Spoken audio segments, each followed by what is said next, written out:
Select the major product of the following reaction. So if we take a look, we've got this diene molecule and something known as a Grubbs catalyst. So seeing that Grubbs catalyst, this is a ruthenium catalyst. And this is a catalyst that is specifically used for something known as an alkene metathesis reaction.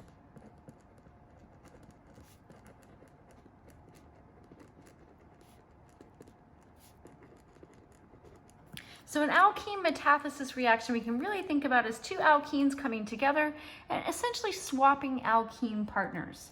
And so the example that we have here, the two alkenes are part of the same molecule, so they're tethered together. So when we swap alkene partners, and we'll highlight this in just a moment, we're going to be forming another ring. So this is actually an example of what is known as an RCM, or ring closing metathesis.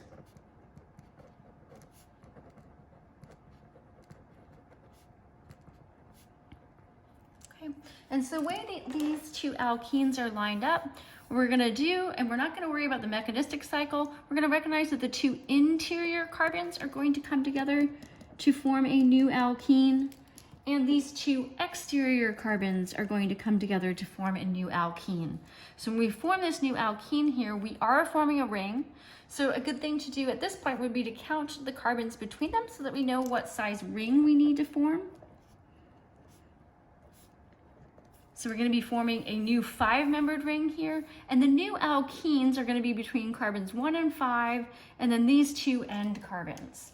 Okay, so we bring together carbons 1 and 5. So we'll start by drawing this cyclohexane ring, and then we know we're forming a new 5-membered ring.